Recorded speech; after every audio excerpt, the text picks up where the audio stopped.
जय श्री कृष्ण। राधे राधे। आज की कथा में आप सभी भक्तों का हार्दिक स्वागत है। भगवान श्री कृष्ण आपकी समस्त मनोकामनाओं को पूर्ण करें।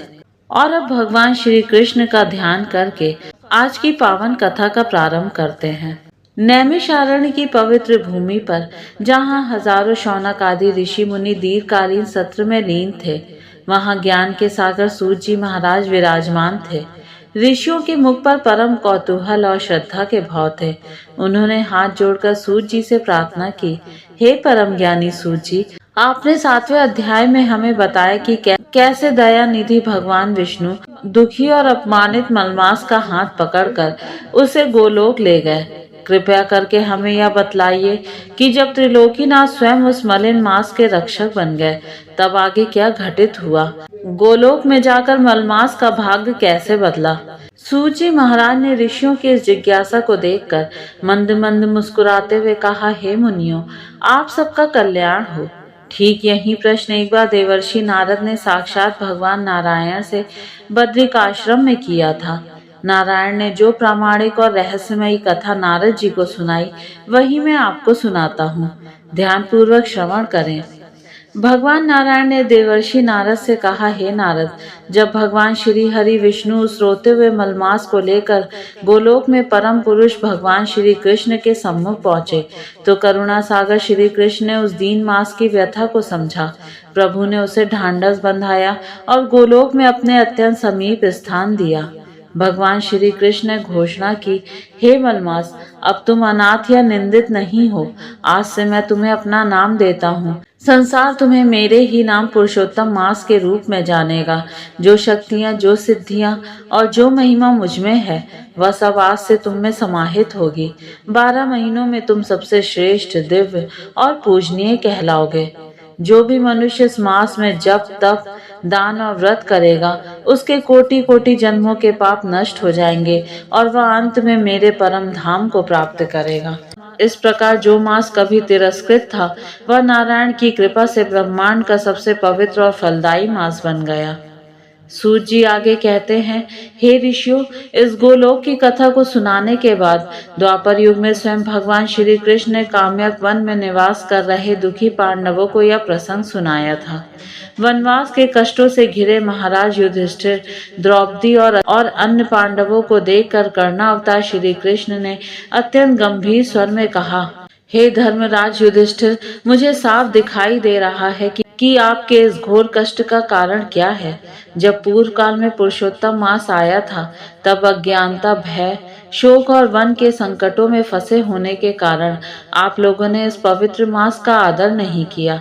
इसके व्रत, नियम और दान की उपेक्षा की। इसी भूल के कारण आज आप सब इतने दुखों को भोग रहे हैं।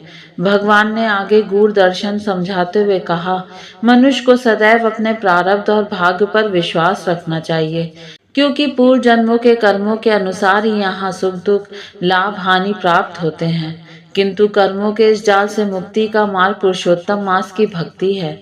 युधिष्ठिर, केवल आप ही नहीं, बल्कि आपकी अर्धांगिनी द्रौपदी भी अपने पूर्व जन्म के एक कर्म के कारण आज कष्ट भोग रही है। आओ, मैं तुम्हें इतिहास की एक प्रामाणिक और पुरातन कथा सुनाता हूँ। भगवान श्री कृष्ण ने कथा का विस्तार करते हुए कहा, पूर्व काल में एक परम प्रतापी, त्रिकालदर्शी और सदाचारी ब्राह्मण थे, जिनका नाम था मेधावी ऋषि। वे वन में कुटिया बनाकर कड़ा तप करते थे। उनकी एक अत्यंत रूपवती, शीलवान और नीति निपुण पुत्री थी, जो इस जन्म में द्रौपदी है। वह कन्या साक्षात लक्ष्मी के समान दिव्य और गुणों की खान थी। अपने पिता की वह प्राणों से प्रिय संतान थी। जैसे जैसे समय बीता, वह कन्या विवाह योग्य हो गई। जब वह वन के सरोवर पर अपनी सखियों को देखती, जो अपने अपने पतियों और सुंदर परिवारों के साथ सुखी थी, तो उसके कोमल मन में भी एक टीस उठती। वह चिंतित होने लगी कि क्या कभी मुझे भी ऐसा योग्य पति, गृहस्थी और संतान का सुख मिलेगा? मुझे कौन सा पुण्य, कौन सा व्रत या किस देवता की उपासना करनी चाहिए, जिससे मेरा जीवन संवर जाए? उधर पिता मेधावी ऋषि भी अपनी पुत्री के योग वर की खोज में चिंतित रहने लगे। उन्होंने योग्य ब्राह्मण कुमार की तलाश में देश देशांतर की यात्राएं की, कड़ा परिश्रम किया, किंतु दैव योग से उन्हें अपनी कन्या के अनुरूप कोई वर नहीं मिला।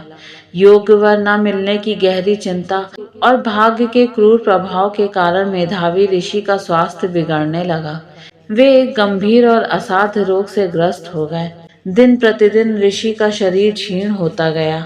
अंततः उनका अंतिम समय निकट आ गया। मृत्यु शैया पर लेटे हुए मेधावी ऋषि ने अपनी आंखें बंद की और परमेश्वर श्री कृष्ण के चरणों का ध्यान किया। निष्काम भाव से प्रभु का स्मरण करने के कारण भगवान के दूत विमान लेकर आए और ऋषि की आत्मा को सदैव दिव्य लोक ले गए, किंतु पीछे छोड़ गए उस अकेली कन्या को। अपने पिता के निष्प्राण शरीर को देखकर वह अनाथ कन्या फूट फूट कर रोने लगी।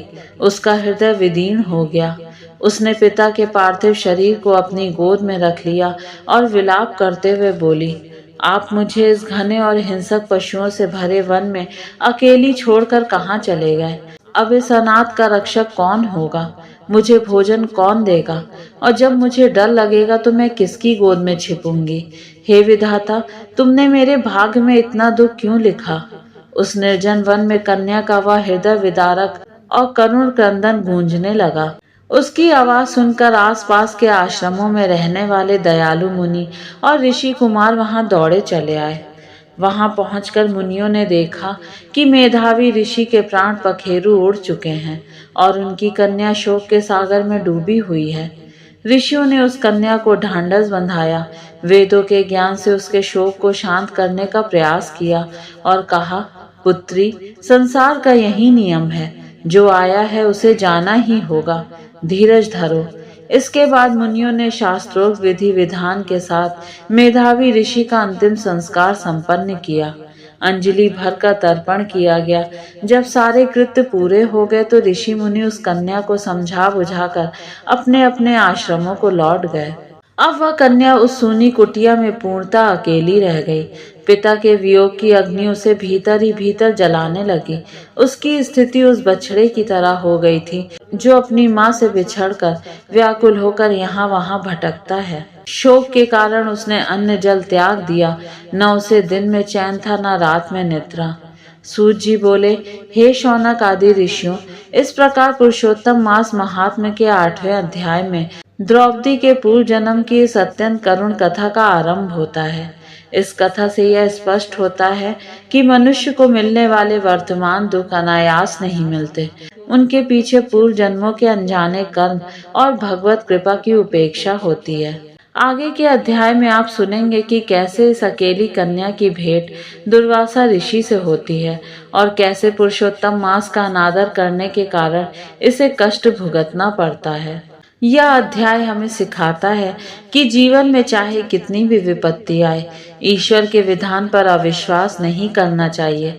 दुख हमारे ही किसी पूर्व कर्म का प्रतिफल होते हैं और उन दुखों से पार पाने का एकमात्र अचूक मार्ग नारायण की शरणागति और पुरुषोत्तम मास जैसे पवित्र अवसरों का आदर करना है।